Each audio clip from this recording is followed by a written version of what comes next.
दोस्तों साउथ की ज्यादातर सीरीज या मूवीज में आपने ये तो जरूर देखा होगा कि एक छोटा सा गांव होता है जहां पर एक सरपंच होता है और वो सभी लोगों पर अत्याचार कर रहा होता है, लेकिन लास्ट में उसका खात्मा किस तरह होता है ये तो हम सभी को पता ही है। जी हाँ दोस्तों, आज हम जिस सीरीज के बारे में बात करने जा रहे हैं इस सीरीज की कॉन्सेप्ट भी कुछ ऐसी ही है। जी हाँ दोस्तों, मैं बात करने जा रहा हूँ बहिष्कारण वेब सीरीज के बारे में, जिसे फाइनली रिलीज कर दी गई है ZEE5 पर।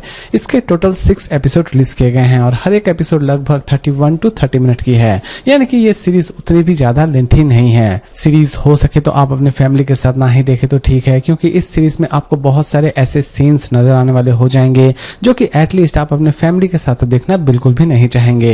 अदरवाइज इस सीरीज में कुछ ऐसे भी शॉकिंग सीन्स है जो कि बच्चों के लिए बिल्कुल भी ठीक नहीं है। तो दोस्तों चलिए जानते हैं थोड़ा बहुत इस सीरीज की स्टोरी के बारे में। तो दोस्तों जैसा कि मैंने कहा, एक छोटा सा गाँव जहाँ पर एक ऐसा सरपंच है जो कि लोगों पर बहुत ज्यादा अत्याचार कर रहा होता है, लेकिन इसका अत्याचार एक फैमिली पर कुछ ज्यादा ही हो जाता है और ये फैमिली उस सरपंच से किस तरह बदला लेती है यही दिखाने की कोशिश की गई है इस पूरे सीरीज में। दोस्तों सीरीज की प्रेजेंटेशन की अगर हम बात करें तो इसकी प्रेजेंटेशन बहुत ही कंफ्यूजिंग तरीके से की गई है। सीरीज के एपिसोड 1 में ही आप इसकी एंडिंग देख लेने वाले होते हैं, यानी कि सीरीज के एपिसोड 1 में ही आपको ऐसा लग रहा होता है कि हमने तो इसकी एंडिंग ही देख ली है। लेकिन दोस्तों यकीन मानिए, सीरीज के एपिसोड 2 से हर चीज एक्सप्लेन की जाएगी और फिर से आपको वेब सीरीज उसी जगह पर लेकर जाएगी जहां से इसकी शुरुआत हुई थी और लास्ट में हर चीज बड़ी अच्छी तरह से एक्सप्लेन भी की गई है। तो दोस्तों ये सीरीज स्पेशली उन्हें बहुत ही ज्यादा इंटरेस्टिंग लगने वाली होगी जो कि थ्रिलर और एक्शन सीरीज देखना बहुत ही ज्यादा पसंद करती है।